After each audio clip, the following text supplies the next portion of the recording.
My name is Caitlin Hughes, and I'm doing my presentation on Paulo Freire. Paulo Freire was born in Brazil in 1921. He grew up in poverty, and because of this, his life was difficult in many ways. Due to his family's lack of money, Freire was physically often hungry, and socially, he was not able to attend school because his family couldn't afford it. It was during these early formative years that he gained a foundation in his ideologies of social structures and injustices. As an adult, he became a teacher and radically challenged our education system and how it functions. His philosophy became known as critical pedagogy. Freire believed that the traditional roles of teacher and student were perpetuating the oppressor and the oppressed dynamic, and that in the classroom, all should be seen as equals, teachers and students on a level playing field. The student will often learn from the teacher, but the teacher will also often learn from the student. As stated in my pamphlet on Paulo Freire, one of his quotes relates to this.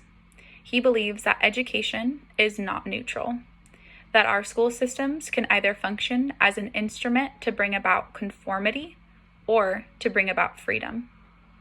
If the teacher is seen as the sole authority whose job is to pump information into passive student participants, then we are doing our education system and future society an injustice, perpetuating a format of learning that will result in continual adherence to corrupt power structures. According to Freire, our schools are supposed to emphasize critical thinking, for students to develop their own thoughts on various topics, and to also develop analysis of those topics in relation to their solutions. Students and teachers must create discourse around social injustices and actively engage in finding solutions to these problems. By not allowing broken hierarchical structures to exist in our world to enter into our classrooms, and equipping members of society to combat corrupt authoritarianism, we are setting the stage for a more peaceful and just future society. I personally disagree, however, with certain aspects of Paulo Freire's ideologies and philosophies. For example, Freire's opinion on complete equality of authority in the classroom is something that I don't agree with.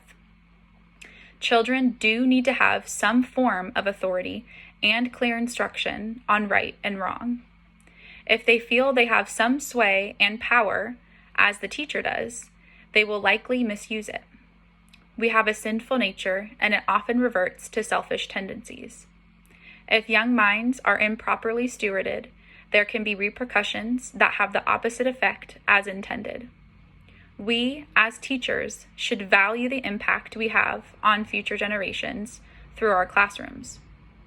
And properly teaching children does include a certain level of respect for authority.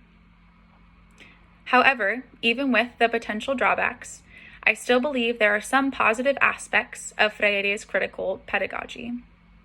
Students being able to have their own interests and opinions included in their learning, as well as taking into consideration where they come from, their background, their families, traditions, the things that they value.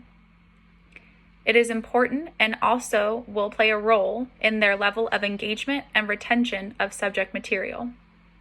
Overall, Freire made a large impact in the world of education and, subsequently, the world we live in.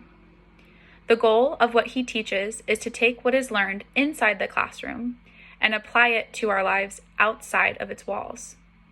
Many have taken his philosophy and clung to it, while others reject it. But no matter what belief you have, it is a fact that Freire made a difference. Whether that difference is good or whether that difference is bad is up to the individual. But he did, indeed, make a difference.